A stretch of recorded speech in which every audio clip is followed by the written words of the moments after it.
Hi, I'm Calvin Morris from Elite Care Services, and this is Elite Care Conversations. Thank you for taking the time to show an interest in the interview processes for Elite Care Services and what we are trying to achieve.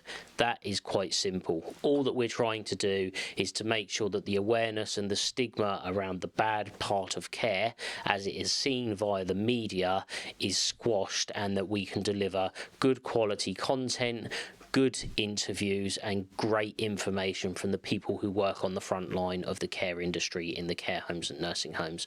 I hope that you enjoy this podcast. So welcome to the podcast by Elite Care Services. I've got some very special guests with me today. I'll let them introduce themselves. I wanted to bring them onto the podcast because I feel they have a new, fresh and very unique business that really relates to care. And my goal with this podcast is to share the wealth for everybody in care at every level. And I'll start and hand over to you, Matt, straight away. Hi, thank you, Calvin, for having us in today. My name's Matthew Hughes. Along with my wife, we run a company called Next Venture Removals, and we specialise in helping elderly and vulnerable people move into care homes, retirement living, assisted living, etc. Okay, you want to do Hi Calvin, yeah, again, thanks for having us on. So my name's Laura. I'm from Next Venture Removals as well. We run the business together, and we started it having have had our parents both been in a situation where we felt that there was a lot of issues with getting them out of one home and into retirement living. So So you were telling me, obviously, before we came on, when we had a phone call initially, about that, and I think one of the things that hit home for me straight away was I've been doing care for 22 years and I've never considered what your service offers. Yeah. And literally since we spoke just under a week ago, I can't stop thinking about it. I think that there's a niche. I think there's a massive need. And obviously today really is about talking about that need, your personal experience, and just diving into that. So Matt, how have you got to here, basically? Okay. So when I was younger,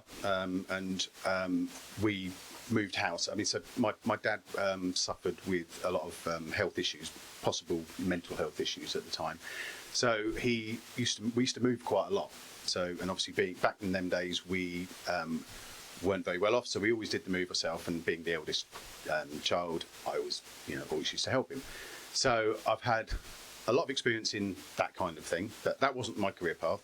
My career path was in sales, and that didn't work out as I wanted to. And I wanted to do something different, so I got myself a van and started doing odd jobs here and there, which led to doing removals for students, for anyone that could do it. And we then obviously had the opportunity to do a couple for some elderly people. And that was sort of my career, my sort of journey into actual removals, but it wasn't the reason why we set up the business. I think Laura will be able to explain better on. Right. Yeah. Okay. So my parents. So I'll start with my dad. My dad, when he was with us, had MS. We sort of realised that he had MS when he was about 30. So maybe a little bit older, but he got to about 55, and we realised that it was not something that he was on his own. My mum and dad had split up at this point, and my sister and me more so, because I was living close to him, and we had to regularly go and visit him, which was fine, but we got to a point he was living in a Victorian terrace. I might add that this house was not equipped and designed. No, it was a very sort of very narrow place. We ended up because he wanted to. He wouldn't move out. He was absolutely fine. He was very independent. Nothing wrong with him at all. His marbles were completely there. So which made it a little bit worse. So we ended up having a 3-4 floor lift in. No bigger than this room really. You can imagine it took about a quarter of the room up. Yeah. And it was just sorry. It was just a ridiculous situation. So that was copable with for about a year, and then because of the progression of the disease, he was falling. He ended up drinking too much. Can I just say that he holds the record for the Northamptonshire ambulance service for being called out? The ambulance is being called out the most times in 24 hours, wasn't it? Yeah, 28 times. 28 times the ambulance came out. Yeah, Right. yeah. Just It wanted to say that.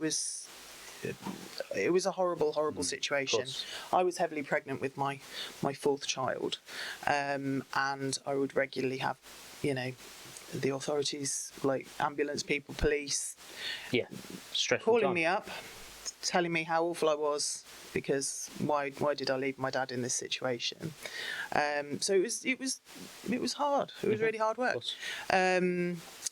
So Dad ended up having a particularly bad fall one time. This, hasten to add, Matt regularly went over there and picked him up as a dead weight. Cleared him up. You can imagine the carnage. Anyway, Dad went into hospital, and we did eventually convince him that this just wasn't going to be okay for him to come back. He was, I think the point was he was in hospital long enough to realise that it just wasn't possible for him to do that anymore. So we decided that he was going to move into a hospital. He did have a social worker at this point. And we realised that he did have quite a lot of behavioural issues. So we were limited on the types of homes that he could go into. But again, this was all a real sort of learn as we go situation. We had a care plan. We didn't know where to get hold of that. There was just so many pitfalls along the way. And, it was thinking about trying to get him from one place to another place was difficult enough, but thinking about getting his stuff from one place. Bearing in mind that because he was bedridden for quite a lot of the time, or he didn't have much movement. Yeah. But he thought he did. Yeah, the equipment that he had was obviously the electric bed, which was very heavy, very cumbersome. You had to be very, very careful on how you moved it, and all the other PPE equipment that he had that he used for bathroom use, etc. So we sort of chairs and stuff like that. Yeah, all sorts of different medical equipment, which was, how are we going to get people to make sure that this doesn't get ruined along the way? Yeah. What do we do? Finding someone that would be willing to. Yeah. You know what those beds are like? They're really, really heavy. So. Yes. Is somebody going to, take him for a ride? Are they going to, say, well, it's going to cost this much, and only take part of the, what sort of state is it going to be left in when we're finished? It was just this minefield of absolute. Bearing in mind that when we got him into that first home, it wasn't the only home he stayed in because of his behaviour. He was arrogant, cantankerous. He made enemies of absolutely every person that was in the care homes. So he was constantly being moved from one care home to another. And, so we had to be involved in that every single time. He took a swing at one of the care workers, so was evicted on that. So it was a regular thing for us to have to move my dad. Okay. And his stuff. And he had no available funds to obviously pay. Yeah, and this is a huge issue in care. Yeah. Huge issue. Yeah. So, but we thought we were the only ones going through this. This was the thing. Of course, you had no point of reference. No, and nobody. There was no availability of us asking questions, and you try and phone the social worker, they haven't got time to talk to you because they're to be fair, some of the removal companies, if you were to phone them up and you to tell them what your needs were and where you wanted to be moved, quite often as not, a lot of them would be like, or the price would be astronomically through the roof. So I think they price high because they're unaware of what they need to do. So I think they price high a lot of the time because they think they can. Right. But anyway, but then they weren't providing the service that we needed. And that's not their fault. That was just something they don't know about. So that's really where this sort of of Yeah, us. but us then you all- had your mum that was then moved into assisted living. Yeah, so with regards to mum, she's still very independent now. She's great, and she's she just felt that her house, but she'd moved to a larger property down to a smaller property, Yep. and then still sort of it's probably still a bit much for her. So she is in retirement living now, and absolutely loves it. She doesn't have to take care of the garden, although she does do the garden for them. It's on But she her does have it, terms. she wants to Yeah, do it, it's on her terms. rather It's than- yeah. yeah. So yeah, but again, it wasn't like your normal move. What of your stuff do we need to, she was... Yeah, the stress level Yeah. she went through with what she could take, what was Yeah. What she could, wanted to what take, she could keep, the what she want to keep. Yeah. downsizing and Yeah, the declutter, decluttering. She also put storage places in, which we ended up, not really needing, and she realised that in the So end. there was some, because that's really important. There was some significant cost there on Yeah, moving yeah. that in the end wasn't needed. But we're talking about somebody's life possessions Exactly. here, Yeah. right? Yeah. So we've all seen hoarding programs and stuff on TV, but naturally, all of us Yeah. actually cleared my attic recently. But the amount of stuff that I threw away, Yeah. that I didn't need, boxes of things that I didn't even own anymore, that type of thing. But equally, people's memories, everything, and then moving from their current living situation to this new situation must be hard enough anyway. Yeah. But then, what do I keep? What don't Yeah. I? But there's such a strong emotional attachment to a Of lot course. of that stuff from, Of and it course must there be, is. you know that it's very frightening for them to have to, part with some of that stuff. Yeah. So obviously the natural thing to advise would be to put them in storage, so that then over the course of the next months, years, however, they can then downsize and really go through to, see what they want to keep and what they don't want to keep. I wonder what the annual expenditure is of people in this situation who spend money on storage that effectively becomes wasted storage. Yeah. And hindsight's great, Yeah. but we don't know at the time. We had a brief discussion about the cost of storage. So I put some stuff in storage. I can't remember why, but I did. And I think some work was being done to my house. And the cost of it was as much as the house. Yeah. Yeah. For And for to a be month. honest, what Yeah. the space that you get for that kind of money, Oh, yeah. is there's nothing, Nothing, to it. Yeah, yeah. You barely Yeah. fit in what you want to fit Yeah, in. you'd so- almost be cheaper to hire a hotel room and fill it with Yeah, your stuff. yeah. I mean, I'm half joking, Yeah, I but know. yeah, Yeah. but yeah, it is. And then so fast forwarding a bit to today, to your business, how you've set this up. So we talked about the core of the business is essentially the moving aspect, but from this personal experience, Yeah. right? So that's really important. Yeah. But then we started talking about, well, what other services are required by somebody who's in this position to move? Yeah. And we talked about storage, didn't we? And we talked about, potential other services that you Yeah. will offer in the future. Yeah. Can we talk a little bit just about the storage aspect, maybe? Yeah, well, Yeah. well, funny enough, we actually had one that an issue arise that we were discussing this morning on the way here, and that is the ability, because sometimes some of the people that we need to move have to be helped to be moved. So obviously you need to arrange transport for them.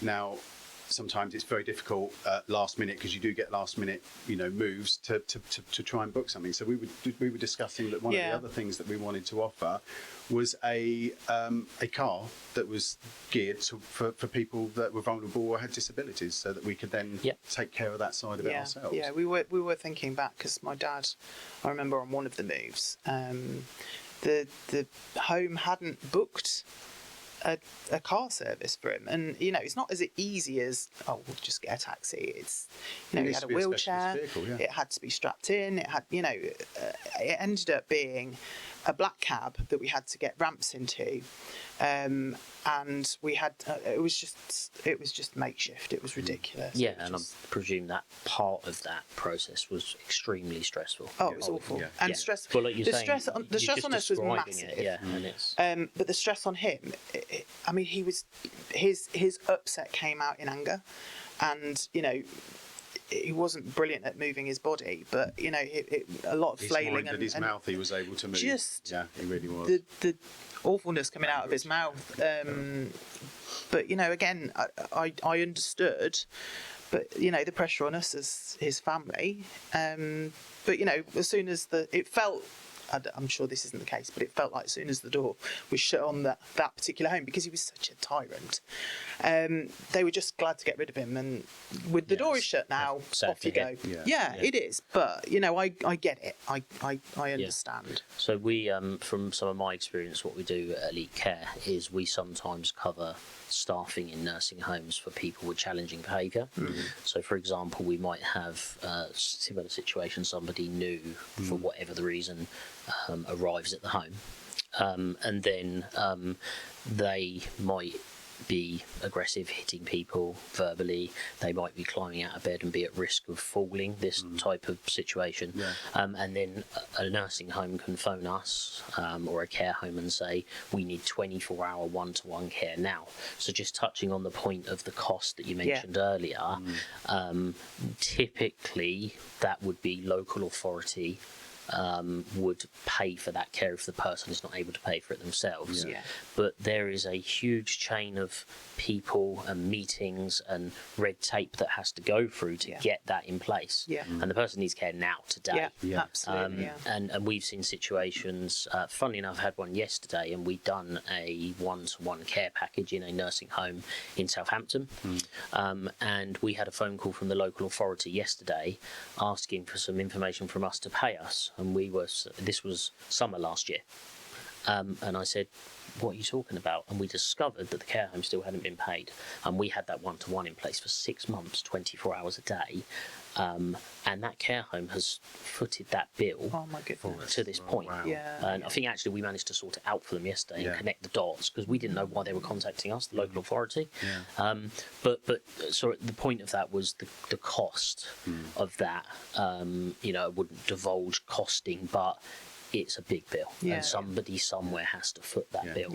But you say that about the care home. So one of the things that we have found with this is that some care homes that we have dealt with, they have an issue where they've had a removal person that's obviously not experienced. So you get a man with a white van that's come to do the job. He's paid. He's been given the list of things that he needs to do, and one of those things was to obviously waste removal. So they've gone in, and because we all know that care home managers and their staff are busy 24/7. They're very, very, very difficult for them to find the time to do anything. Of course. So obviously the driver's gone, I'm done, thank you very much, bye-bye, and that's it. And they've gone in to obviously, look at the room for the next person to move in, and half the stuff's still there. Including food. They just trusted the jobs. And also some of the medical equipment that should have gone with it as well, so, which is highly, highly dangerous. So one of the things that we've also looked into, and we are, we're talking with a company to deal with that side of it, the waste removal, who we trust, and we know that are going to do a good job. So that's the other sort of side of it that we and not be fly looking at. tip or anything like that. They're very of course, they're regulated. Yeah, and I know that person. They're a great person and a great connection for you as well. So so going forward. But so anyway, so the issues and that are out there are not just the end user, the person that wants to move. The care homes are struggling as well, as far as from the people we've spoken to. Yeah, you're not wrong. Yeah, there's a big issue. So we just want to. We've just found that it's a massive area of problems for people. And again, I hadn't considered the correct terminology is a service user or a resident. That a service user or a resident in a care setting, I hadn't considered before they're there. I just genuinely hadn't done it, because our service provides the staff when they're short-staffed. That's what we do, right? And I just never considered it. And literally, like I said, it's all I've thought about the past week is, wow, what a in terms of what you guys are providing, what a huge opportunity for you you, but you're providing what I consider to be a genuine answer to a genuine problem in business, but to the end user, which is that service user slash resident. I would consider this part of the business to be completely broken. There's no. I wouldn't disagree. There's because no. nothing in place. I don't place. think it exists in the masses. Yeah, That's right. You know, we're talking about the area where you guys are from. Sorry, was it Banbury? Yeah, Yeah, so Banbury, just in- Northamptonshire. Midlands, Yeah. So something I was going to touch on earlier was that I said about the way the funding works, and something I discovered. Yeah. As far as I'm aware, this is the norm, is that wherever that person was originally born in the country, This happened with funds Dad. Yeah. the person who needs the care, right? Yeah. So, for example, let's say, for argument's sake, that your dad was from London. Well, no, So I do know this actually. So my dad, although he was born sort of further, he was from Liverpool originally. Okay. Because we'd lived in sort of Northamptonshire area for a long time. Because we'd run out of care homes, by the way, I didn't tell you that. We'd run out of care homes because he was so badly behaved. Okay. You mean so we needed. So my sister, who was based in Stourbridge at the time, she was. Well, we both asked is there any way we can. So that was the situation. Northamptonshire was funding him, and Stourbridge would service him. Until we'd finished in Stourbridge, but I mean, I'm joking, but he was a real live wire, and He was a problem. Yeah, he was a problem, be and frank, his Funny name enough, was his Frank name as was well. Frank. That's a genuine coincidence, but yeah. But yeah, he ended up passing away on the second home in Stourbridge, didn't he? He did, yeah. Yeah. And it was tragic, but it was a relief. I have to say, I think it's fair to talk openly and say that ultimately we're all going to find our end, aren't we? Right? We all know that. Hopefully, I mean, do we all want to have full capacity when we're there? Who knows? We don't know, do we? No, but I understand what you mean by that. He did. By the end, he did have dementia. He Which didn't. we are quite. We've had that a lot in our family. I mean, my great nan suffered from it. My granddad, who was probably my idol in life, he eventually suffered from it. And my nan, his wife, she's now 94, 95? 94, and she's still going strong, but she has got dementia as well. Yeah. And stage 4 lung cancer. And stage 4 lung cancer, and my mum is her carer at the moment, along with obviously help that support, the local health authorities provides. And so we have got a little bit of experience in that area as well. What was the original question? Location. Location, yeah, okay. So yeah, we would, we would. I think we were looking at around about sort of 30 to 50 mile. I think around that's that a sort of good, area. just from personal experience, the way that Yeah. we operate with an office is we recruit locally. Yeah. And we provide an area up to 45, 50 minutes away from where we are. Yeah. So I think that's a good, that's what we were a good area. Yeah, absolutely. Fortunately, we do live sort of in a brilliantly road. Our road system is amazing. Network, yeah, so we're very road close to the networks are M1, the M40, then you've got the M43. And we've got quite a lot of major towns and cities around us as well. Yeah, so, of course. Yeah, you'd be surprised how many care establishments there are. I don't know the exact number, but I believe when I last looked, we were in the region of 5,000 or more in Hampshire alone, which is where we are. Yeah. And that is across the counties. Yeah. It's growing. Yeah. Well, it's growing. Looking at the statistics, by the year 2030, I think there's going to be an increase from I think it's 11,000 to nearly 11 million to nearly 15 million people that are going to be 65 years of age or over. Of course.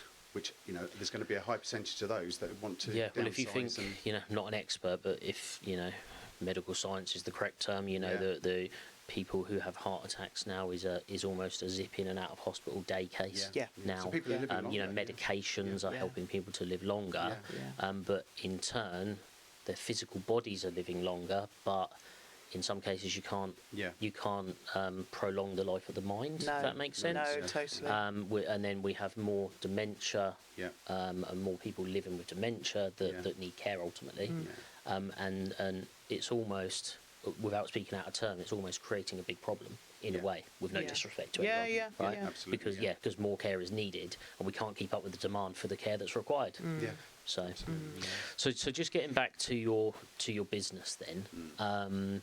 We've discussed the area, in terms of a geographic area where you're at right now. We've talked about, we touched very lightly on storage as part of that solution, and we very lightly touched on the removals aspect, because there's the removals in terms of possessions being kept, there's the removals in terms of ultimately things being sent to the rubbish tip, and then there's the potential, and in most cases maybe that's going to be the norm, of the storage aspect of that. Yeah. So there's and that's where you guys come in, right? Yeah. Is the free aspects of making sure that you're doing that ethically. Yeah. You have your personal experience. I've mentioned, I think, to both of you that when I watched Dragon's Den as an example, personally I feel that the best, most watchable pitches on Dragon's Den are the ones where somebody has a personal life experience, and that personal experience really touches you. Yeah. And I think that that's important, and I feel that the reason your business is going to be ultra successful is because of the story that you've just told me. And actually that's not the full story. I know we've just touched on on your dad, like we were talking about before we started recording. So so But the other thing I would like to say is that we've got 4 children. We would like to be as sustainable as possible. So just in terms of the wastage aspect, we would aim to recycle and reuse, and we potentially give to charities that certain people would need. Yeah, some of the extra care furniture. groups that we supply are charitable care homes, and they have dotted around charity shops that support the cause as well. So you've almost got you've got an ethical thing in terms of your carbon footprint and your recycling and everything. But then you're also directly supporting other people in the future that will need care. Exactly. Which is amazing. Which is amazing. So so if people want to get hold of you guys, they want to find out about your services, understand the pricing, hopefully the purpose of doing this is somebody will see this podcast and they'll say, we're in that area, and we've got this problem. And that might be today, that might be in a few years. Okay. So I know that we talked briefly about your socials. So you're in the process of setting up a brand new, fresh set of social medias. What do you think is going to be your preferred social channel? Well, we're not 100% sure really, but I'm You're more the social person than Matt's than not myself, massively social as far as I media can aware, savvy. so it'll be sort of things like TikTok, Facebook. The one that I'm experiencing is LinkedIn, so I will probably look into the LinkedIn side of it. Yeah. And then I don't know what's the other one, Instagram. Yeah. Is your website live? It is, yes. yes. Okay, what's the web address? So it's nextventureremovals.com. Great. Yeah. Okay. All right. Spelt literally as you'd expect it, right? Yeah. Okay. Yeah. Great. I'm okay, assuming all right. we could put a link in show notes and Yeah, that sort of course. thing. Yeah, at the end of the podcast, we'll add all of this information in, Yeah, so that'd be people great. can get So on there, hold of we you. have an email address and obviously the contact phone number, so they can they can get hold of us that way. So. Yeah. Great. Okay. All right. So I guess just to finish up, where do you? I haven't prepped you for this. Where do you guys see yourself in 5 years, 10 years? What's the dream? Is it like? Do you want to stay local? Would you like to be national? Have you not thought about it that much? Are you thinking there's going to be 10 vans or 50 vans? I know Laura's dying to thought about this. I've pondered on since when I realised this really was a big issue, and it wasn't just us, and it wasn't just our experience. It's so many people's experience. I think it's everybody probably. Because you don't know about this stuff until you're right in the middle of it. Yeah. So and it's too late then. Yeah. It's too late. Yeah. You're just sort of like thrown into this situation, and you're just like, How did I get here? happened? What do I do? Yeah, I don't yeah, understand and anything. you've just got to sort of, Deal you with know, it. work out and Yeah. map yourself to get into So what the we other want end to do is of it. obviously going forward, we want to put together stuff that will be helpful to people out there. So just more sort of information wise to Yeah. Well, yeah. So help so go my forward in plan that is to make sure that there is information. You know what happens when your parent has had a fall and you realise they can't go back into the home that they're in. Yes. Their loved home that they've potentially been in for 40 Forever. years. Yeah. I want to be covering that sort of thing on TikTok and podcasts and Great. all of that sort of thing. So maybe we could come back at a later date. Of course, yeah, and but- this is why I want to do this. This Yeah, is why yeah. I want to, create these podcasts. And, Yeah. and I said to both of you that I think it's important the niche side of care, and what I mean by that is services that people don't consider. Yeah. And I've already said openly, I didn't even consider this. Yeah. And I think it's vital to the future of Yeah. supporting the care industry from Yeah. start Yeah. to finish. Yeah. So, yeah. So where do we want to be in 5 years' time? I would like to have made a serious impact. Yep. Or we would like to have made a serious impact on making this transition, this really, really, really probably one of the worst transitions in your life, most stressful, maybe. somewhat painless. And because no matter what, it's going to be painless.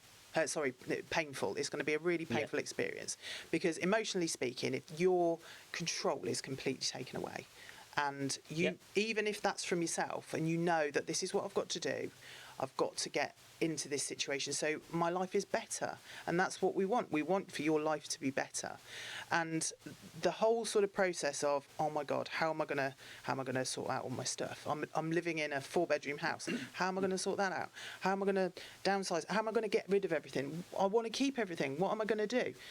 These are all things that I want to be able to give people the answers to. yes, and make and it help as stressless and as give them Yeah. almost And a that's what handhold we're there for. We're there to help. so that they someone go can through just that. say, do you know what? Next Venture Removals, they can help. They can talk me through this, and just sort of, Yeah, and then when we feel that we have got it to where it exactly 100% should be, because along the way there's always Of going to be course. changes, and to Yeah. be even honest, even when we're there, it's still going to change. and what I would say is that I don't think that it's just England and Scotland and Wales and the whole of the UK that is suffering from this. And the little bit of totally agree. scratching that I've done, I think potentially we could take it a lot bigger than that. Yeah. Yeah. I think that your company mission is right, and the reason you're trying to do what you're trying to do is not to get into business to make money as such. It's for the right reasons. Yeah. And I see, with competitors, quote competitors of our company, unfortunately, there's a number of companies that are in it to try and make some cash. Yeah. Ultimately, Yeah. Yeah. I feel comfortable saying that, and that's not why we started, and that's not why you're starting. No, And I think by a that, long way, no, definitely no, not. of course, but you will have a very successful business. I have zero doubt in that, and you will deliver and develop your Yeah. business as time Yeah. goes on as well. Yeah. Which so. is quite a little worrying or scary thought, because obviously we didn't go into this to do that, and if that's part of it coming along, it's going to be. I do hate the term one-stop shop. Yes. Having said that, I like the thought of being But able it's the to answer concept of those that questions. term, not Yeah. using Yeah, that yeah. term. Right. So Yeah. our links will always be helping people, and I will look to make really good quality links so that they're ethical companies. Of course. And my whole lifetime has been about helping people. I've worked for East Surrey Health Authority as a Tech 2 instructor. So we had a day centre where patients would come in, so we'd help set them tasks and look after them. And I've also a qualified personal trainer with a GP referral qualification. So I've helped people with health issues and disabilities. So and that when I was doing those jobs, they were the happiest times of my working life. So yeah, I'm looking. Yeah, forward to this, we want to give a little bit back, and you know we're still going through the process now because of Matt's grandmother. You know, we can literally see her house from where we live, and it's a blessing and a curse. But you know, they can see us in that in that situation as well. But my mother-in-law, Matt's mum, you know, she's in her 70s now, and she's looking after her mother. You know, and really she should be enjoying herself, and you know, that's not to say that she is struggling, and she does get care coming in. And I said to you the other day, you know, we've had the situation, we bought her a Ring doorbell for Christmas, didn't we? Yeah. And so the Ring doorbell's up, and sometimes these carers don't turn up, but then she'll look on the Ring doorbell and notice that they've been parked on the driveway for half an hour, because presumably their phone logs where they are, and then they'll drive off without actually. That's home care. Yeah, I'm not saying that's what home care is like. What I mean is it's home. A different. It's home care agencies that are supplying those staff. Yeah. But that's something in that particular situation that needs to be addressed with that company. Yeah. Absolutely. Yeah. So, but it just shows you that there is still these unethical people, companies. You know, and you know, I'm ready to start weeding them out. Do you know what? Sadly, there always will be. Yeah. Just again touching on our personal experience as well, is as a recruitment agency, we are absolutely not the cheapest, and that's not about profit. That is about providing the best service that we possibly can, the thing is that that is what it's about. The right service and the correct service, the overheads and costs for providing that for that company have to be covered, and you know, of course, if it means that it's more expensive, which is better, which is, you know. Yeah, exactly. I heard the top thing for us is giving the quality of the care that needs, because essentially that's what we're going to be doing. We're going to be caring for people for this, and actually it's quite a short period of time. But it could be one of us. Yeah, absolutely. If we can fix what's wrong with it now, if we go into that when we're, you know, older, that it might be better for us. Yeah. What I was just going to touch on then is, you know, the term of buy cheap, buy twice. And actually you mentioned earlier about an example of removing somebody's personal possessions from a care home to move to the next place that they're going to. And actually, I'm presuming we didn't say that, but then somebody else had to come in and you had to pay twice. It wasn't. It was actually the care home manager and some staff, wasn't it, that ended up having to remove what was there. What was left. But there is a cost to that, because the care home, whoever owns that care home, had to pay staff wages hours. There would have been some fuel somewhere, you know, because it went in a vehicle and went somewhere. And then obviously so there is actually a pay twice scenario there. And then going forward, that the medical equipment that should have gone would have had to have been replaced when they went to the new place, which could have been a lot of money. So actually, that might have been paid 3 or 4 times the amount. If you guys would have done that, then that wouldn't have happened. No, and that would have been the end of it. We have there would have just been an individual cost. We have process in place to make sure that, you know, that house or rooms or whatever it is that we are clearing out will be totally empty. There'll be nothing left in it, and everything will be where it should be. So of course, But to me, I think it's great what you're doing. By the way, to me, that is normal to provide the most absolute best service that you can with your company, and you have that responsibility as a company director to do that in everything that you do. And then actually you will have a great company and provide a genuine service that is required because of those things.